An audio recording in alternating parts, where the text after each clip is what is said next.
Hello guys, അപ്പോൾ പുതിയ വീഡിയോയിലേക്ക് സ്വാഗതം. അപ്പോൾ ഇന്നത്തെ വീഡിയോ എന്ന് പറഞ്ഞാൽ നമ്മൾ ഗംഗൈകൊണ്ട സോളപുരത്ത് പോകുന്ന വീഡിയോ ആണ്. അപ്പോൾ ഇപ്പം നമ്മൾ ചെന്നൈയിൽ നിന്നാണ് ഇങ്ങോട്ട് വന്നിരിക്കുന്നത്. വന്നതെന്ന് പറഞ്ഞാൽ ട്രെയിനിലാണ്. ഇപ്പോൾ റെയിൽവേ സ്റ്റേഷനിലാണ്, കുംഭകോണം റെയിൽവേ സ്റ്റേഷൻ. അപ്പോൾ വന്നപ്പോൾ ഭയങ്കര തിരക്കായിരുന്നു, ജനറലാണ് വന്നത്.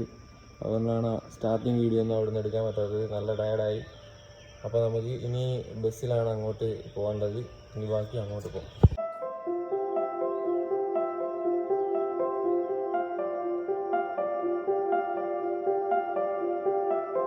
അങ്ങനെ ഞങ്ങൾ കുംഭകോണം റെയിൽവേ സ്റ്റേഷനിൽ തന്നെ കുളിച്ച് ടോയ്ലറ്റിൽ പോയി ഡ്രസ്സ് മാറിയതിന് ശേഷമാണ് നമ്മൾ നേരെ കുംഭകോണം റെയിൽവേ സ്റ്റേഷൻ്റെ ഓപ്പോസിറ്റ് തന്നെ ഒരു ബസ് സ്റ്റോപ്പ് ഉണ്ട്. അവിടുന്ന് കയറി നമ്മൾ നേരെ ജയകൊണ്ടം ബസ് കയറി ബസ്സിൽ ഒരു യാത്ര.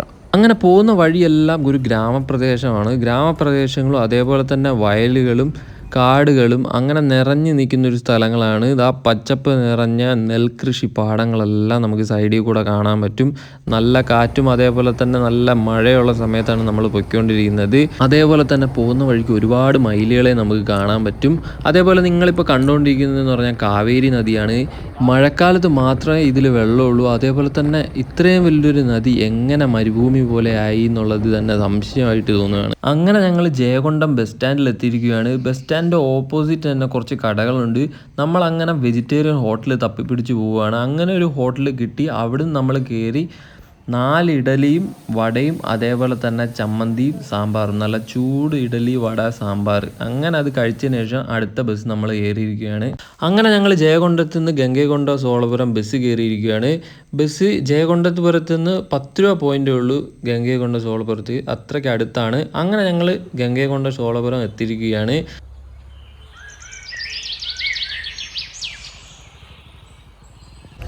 ഹലോ മച്ചന്മാരെ, അപ്പോൾ നമ്മൾ ഇവിടെ വന്നിരിക്കുകയാണ് ഗംഗൈകൊണ്ട സോളപുരത്ത്. അപ്പോൾ നമ്മൾ ഫസ്റ്റ് വന്നത് கும்பகோணத்துலேருந்து இப்போ ஜெயகொண்டம் வந்தோம். ஜெயகொண்டத்துலேருந்து இப்போ நம்ம ഗംഗൈകൊണ്ട സോളപുരം വന്നത്. കുംഭകോണത്തിൽ വന്നിട്ട് നമ്മൾ അവിടെ നിന്ന് തന്നെ റെയിൽവേ സ്റ്റേഷനിൽ നിന്ന് കുളിച്ച് ഡ്രസ്സൊക്കെ മാറിയിട്ട് ജയകൊണ്ടത്തിലോട്ട് ബസ്സിൽ വന്നു. ജയകൊണ്ടത്തിൽ നിന്ന് നമ്മൾ ഫുഡൊക്കെ കഴിച്ചതിന് ശേഷം നമ്മൾ നേരെ ഗംഗൈകൊണ്ട സോളപുരത്ത് വന്നിരിക്കുകയാണ്. എൻ്റെ പുറകെ കാണുന്നതാണ് ഗംഗൈകൊണ്ട സോളപുരം ക്ഷേത്രം. അപ്പോൾ നമുക്ക് അകത്തോട്ട് പോവാം.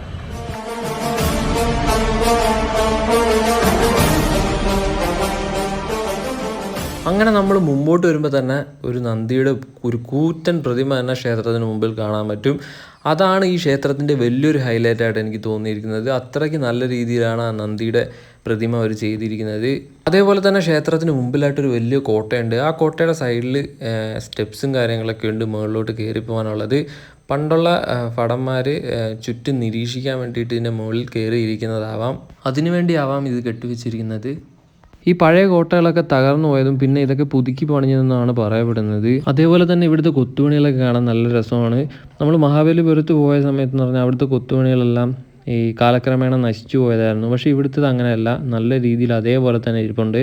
അതേപോലെ തന്നെ ഈ ക്ഷേത്രത്തിൻ്റെ ഗോപുരത്തിൽ ഒരുപാട് പക്ഷികൾ കൂട് കൂട്ടിയിട്ടുണ്ട്. അവർക്ക് കൂടിന് വേണ്ടിയിട്ടായിട്ടും ഇതിൽ കെട്ടി കൂടുപോലെ വെച്ചും കൊടുത്തിട്ടുണ്ട്. പിന്നെ എടുത്തു പറയേണ്ട ഒന്നാണ് ഇവിടെയുള്ള ഒരു സിംഹത്തിൻ്റെ പ്രതിമയെന്ന് പറയുന്നത്. ആ സിംഹത്തിൻ്റെ മുൻഭാഗത്തായിട്ടൊരു വാതിലും അതേപോലെ തന്നെ ആ വാതിലിൻ്റെ അടിയിലോട്ട് സ്റ്റെപ്സും കൊടുത്തിട്ടുണ്ട്. അതിലോട്ട് അവർ ഓസ് വഴി വെള്ളം കടത്തി വിടുന്നതും കാണാം. ചിലർ ആ ഓസിൽ നിന്ന് വെള്ളം എടുത്ത് കുടിക്കുന്നതും കാണാം. ആ സ്റ്റെപ്സിൻ്റെ അടിയിലോട്ട് പോകുന്ന ഒരു ഗുഹ പോലെയാണ്. ആ സ്റ്റെപ്സ് നമുക്ക് ഇത് ഈ വീഡിയോയിൽ കാണാൻ പറ്റും. അതിലോട്ട് ഒരുപാട് നാണയങ്ങളൊക്കെ ആൾക്കാർ ഇട്ട് കൊടുത്തിട്ടുണ്ട്. അതേപോലെ തന്നെ ആ സിംഹത്തിൻ്റെ സൈഡിലായിട്ട് ഇതേപോലൊരു ചെറിയ ഗ്യാപ്പിൽ കൂടെ നോക്കിയാലും അതിൽ കൂടെ ആ സ്റ്റെപ്സ് നമുക്ക് കാണാൻ പറ്റും. ആ സ്റ്റെപ്സിൽ ഒരുപാട് നാണയങ്ങൾ ആൾക്കാർ ഇട്ടിട്ടുണ്ട്. ആ വെള്ളം നേരെ ചെന്ന് പോകുന്നത് തൊട്ടടുത്തുള്ള ഈ വലിയ കിണറ്റിലോട്ടാണ്. അങ്ങനെ നമ്മൾ ആ കിണറ്റിൻ്റെ അകത്തോട്ട് നോക്കുന്ന സമയത്ത് പറഞ്ഞാൽ അകത്ത് നല്ല വെള്ളവും അതേപോലെ തന്നെ സൈഡിൽ കൂടെ സ്റ്റെപ്സും കൊടുത്തിട്ടുണ്ട് ഇറങ്ങി പോകാൻ പറ്റുന്ന രീതിയിൽ. അപ്പോൾ ഇവിടെ നിന്നൊരു അപ്പൂപ്പ നമ്മുടെ അടുത്ത് പറയുന്നുണ്ടായിരുന്നു, ഇത് ഈ വെള്ളം വറ്റിച്ചെടുക്കാൻ നോക്കിയിട്ടുണ്ടെങ്കിലും ഇതുവരെ വറ്റിക്കാൻ പറ്റിയിട്ടില്ല എന്നാണ്.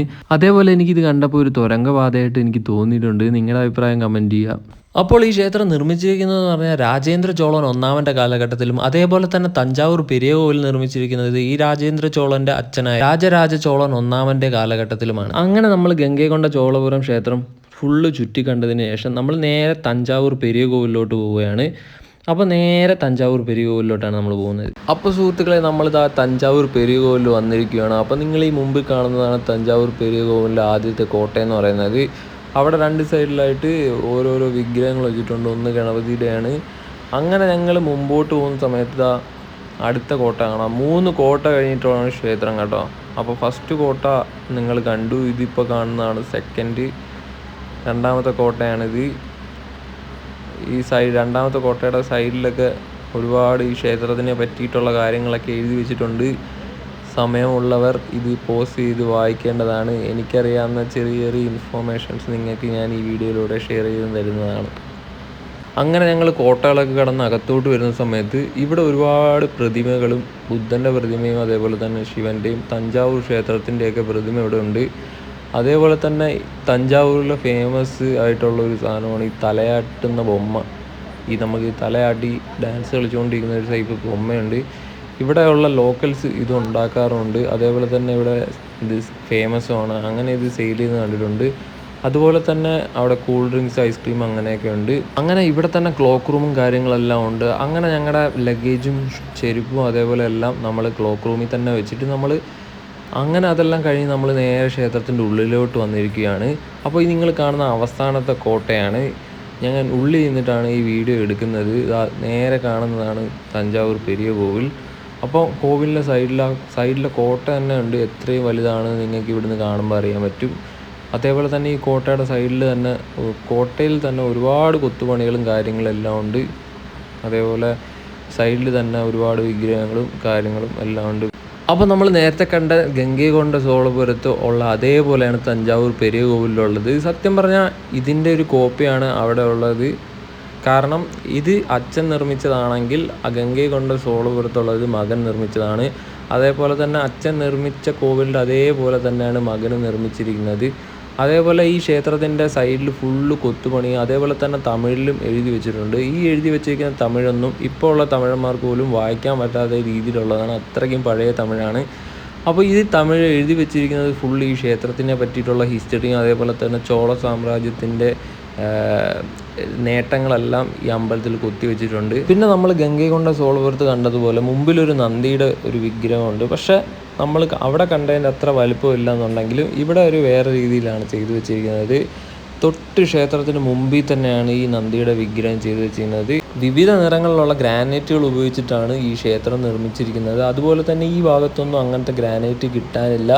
ഇപ്പോൾ ഉള്ള തിരുച്ചിയിൽ നിന്നോ അല്ലെങ്കിൽ പുതുക്കോട്ടയിൽ നിന്നോ ആണ് ഈ ഗ്രാനൈറ്റുകൾ കൊണ്ടുവന്നിരിക്കുന്നതെന്നാണ് പറയുന്നത്. ഏകദേശം 50 കിലോമീറ്ററുകളുണ്ട്. കരയിലൂടെയും അതേപോലെ തന്നെ നദികളിലൂടെയും ആണ് ഇത് ഇവിടം വരെ കൊണ്ടെത്തിച്ചിരിക്കുന്നത്. അതേപോലെ തന്നെ ഈ ക്ഷേത്രത്തിൻ്റെ മുകളിലുള്ള ഗോപുരത്തിൻ്റെ ആ ഉരുണ്ട ഭാഗത്തിന് ഏകദേശം 80 ടൺ വെയിറ്റ് ഉണ്ട് എന്നാണ് പറയപ്പെടുന്നത്. അതെങ്ങനെയാണ് ഇതിൻ്റെ മുകളിൽ എത്തിച്ചതെന്ന് ഇന്നും ആർക്കും ഇതുവരെ മനസ്സിലായിട്ടില്ല. ആനകളെ വെച്ചാണ് വലിച്ചു കയറ്റിയെന്ന് പറയപ്പെടുന്നു. അതേപോലെ തന്നെ ഈ ക്ഷേത്രത്തിൻ്റെ നിഴൽ തറയിൽ അടിക്കില്ല.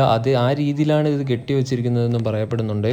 അതേപോലെ തന്നെ കാലക്രമേണയുള്ള പഴക്കത്തിൽ ഒരുപാട് ഭാഗങ്ങൾ നശിച്ചു പോയിട്ടുണ്ട് ക്ഷേത്രങ്ങളിലെ. അതെല്ലാം പഴമയെ നിലനിർത്തിക്കൊണ്ട് തന്നെ ഇവർ പുതുക്കി കൊണ്ടുപോകുന്നുണ്ട്. അതേപോലെ തന്നെ ഈ ക്ഷേത്രത്തിൻ്റെ പുറകിലായിട്ടൊരു വേപ്പിൻ മരമുണ്ട്. ആ വേപ്പിൻ മരത്തിൻ്റെ അകത്ത് 3-4 പല്ലികളുണ്ട്. ആ പല്ലികളുടെ നിറം എന്ന് പറയുന്നത് ഇതിലെ തടിയുടെ അതേ നിറത്തിലാണ്. അതുകൊണ്ട് തന്നെ ആ പല്ലികളെ കാണാൻ വളരെ പാടാണ്.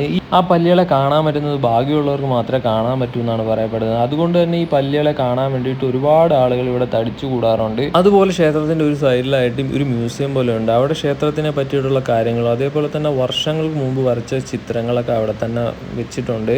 അങ്ങനെ ഞങ്ങൾ ഇതെല്ലാം കണ്ടിട്ട് തിരിച്ച് മടങ്ങുകയാണ് സുഹൃത്തുക്കളെ. അപ്പോൾ നിങ്ങൾ മടങ്ങുമല്ലേ? അപ്പോൾ എന്തായാലും വീഡിയോ ഇഷ്ടപ്പെട്ടു എന്നുണ്ടെങ്കിൽ ലൈക്ക് ചെയ്യുക, അതേപോലെ തന്നെ കമൻറ്റ് ചെയ്യുക, ചാനൽ സബ്സ്ക്രൈബ് ചെയ്യുക. അപ്പോൾ ശരി, ഓക്കെ, ബൈ.